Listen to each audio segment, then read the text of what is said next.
तयार आहे. मला अमेरिकेत मोठ्या कंपनीत जॉब मिळाला. आता माझी सर्व स्वप्न पूर्ण होणार. अरे वा, छानच की. अरे पण अमेरिका काय जी म्हणालास ते आहे तरी कुठं? अगं काय आई, अमेरिका म्हणजे खूप मोठा देश आहे. आज सकाळीच मला मेल आला. तिकडे नोकरीसाठी बोलवले आहे त्यांनी. चला आता आम्हाला म्हातारा म्हातारीला अमेरिका पाहायला मिळणार म्हणायची. नाही बाबा, पहिल्यांदा आम्हाला तिकडे जावं लागेल. तिकडून जाऊन स्थिर जावं झालं की तुम्हाला तिकडे घेऊन जातो. मग आम्ही कोणासोबत राहायचं? तुमच्याशिवाय आमचा वेळ कसा जाणार? तुम्ही इथे नाही ही कल्पना बघ आम्हाला. झाले का सुरू? चांगली नोकरीची संधी आली की झाली तुमची रडारड सुरू. तशी आमची काही स्वप्न आहेत, ती कधी पूर्ण करणार? असं आयुष्यभर राहणं मला नाही आवडत. आम्ही फक्त देश सोडतोय, जग नाही. अरे बाळा, असं अगोदर बोलू नकोस रे. तुम्हाला जे हवं ते करा, आमची काहीही हरकत नाही. अरे पण तोपर्यंत आमची सोय कशी आणि कुठं करणार आहेस बेटा तू? बाबा, तुम्ही मागे म्हणालात ना, तुमचे व आईचे अनेक मित्रमैत्रिणी आपल्या शहरातील वृद्धाश्रमात आहेत. हवं तर तिथे तुम्ही थोडे दिवस राहू शकता. तिथे तुम्हाला एकटंही वाटणार नाही. आम्ही येताना हा तिथला ऍडमिशन फॉर्म सुद्धा घेऊन आलोय.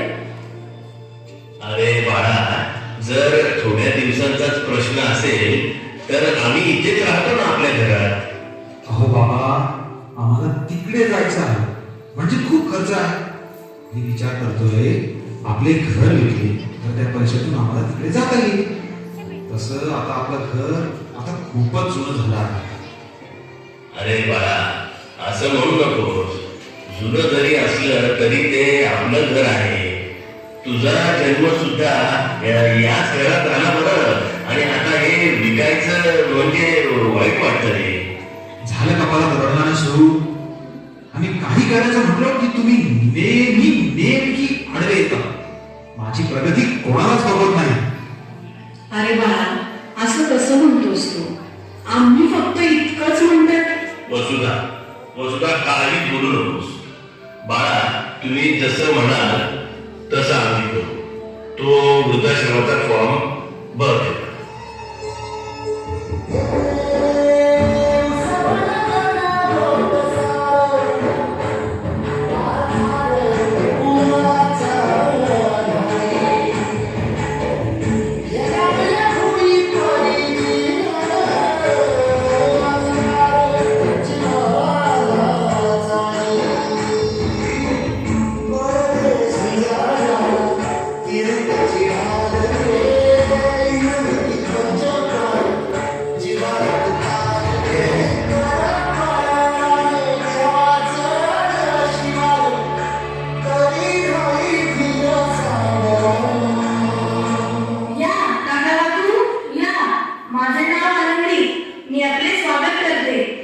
आई, बाबा, सर्व काही कागदपत्र फॉर्मॅलिटी पूर्ण केली आहे. लवकरच आम्ही तुम्हाला घ्यायला येऊ. आम्ही निघतो आहोत.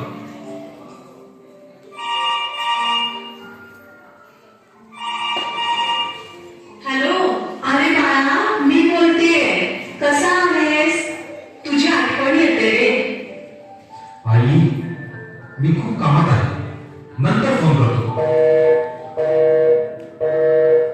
काय म्हणाल आपलं बाळ?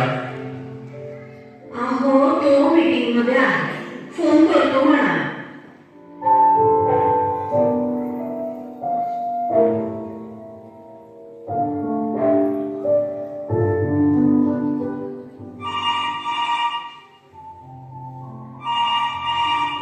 अरे बाळा, आम्हाला येऊन इथं 2 महिने झाले. तू कधी कधी येणार आहेस? आई, सारखं फोन करू नको. आम्ही इथे स्थिर झालो की येऊ तुम्हाला घ्यायला. आता फोन ठेव. काय कारण सांगितलं यावेळी? काम संपल्यावर एक म्हणाला हो. आमच्या मुलावर आमचा पूर्ण विश्वास आहे. तो असं नाही करणार. तू नक्की येणार आम्हाला घ्यायला.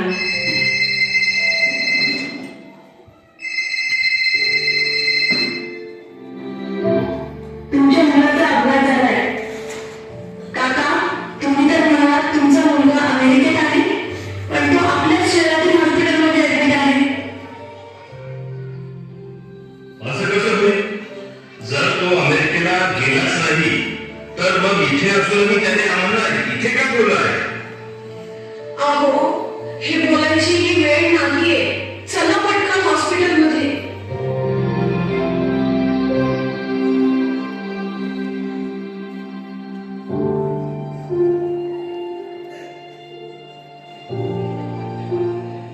डॉक्टर, माझा मित्र ठीक तर आहे ना? त्याला काय झालंय? तुमच्या मुलाचा अपघातामध्ये एक डोळा निकामी झाला आहे. लवकरात लवकर त्याला डोळा मिळायला हवा, नाहीतर तो कायमचा अंध होऊ शकतो. नाही नाही डॉक्टर, तुम्ही माझा डोळा घ्या, पण माझ्या मुलाला मी असं नाही पाहू शकणार. तुम्ही पूर्ण विचार करून बघत आहात ना? हो, मी त्याची आई आहे. मी त्याला या अवस्थेत नाही बघू शकत. पण डॉक्टर, एकच विनंती आहे. मी त्याला माझा डोळा दिला आहे हे त्याला समजता कामा नये.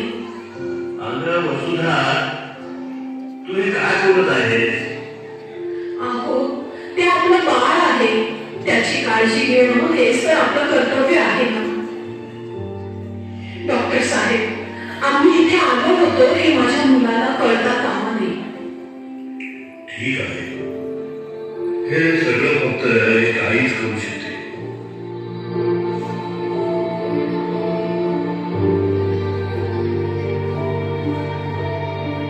अहो, जरा फोन लावून बघता का? मला त्याची खूप आठवण येत आहे. तो ठीक तर असेल ना?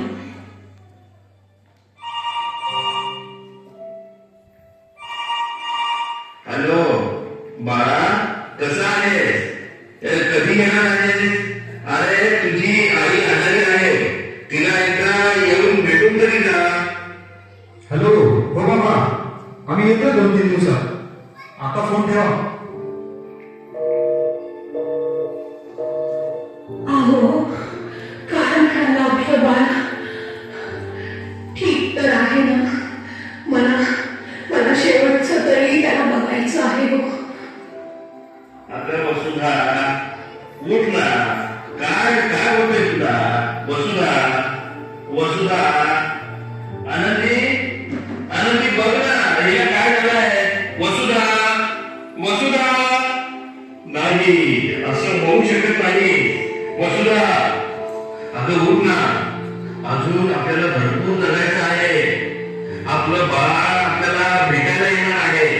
वसुधा, वसुधा, उठ वसुधा. असं एकटं सोडून जाऊ नकोस मला वसुधा.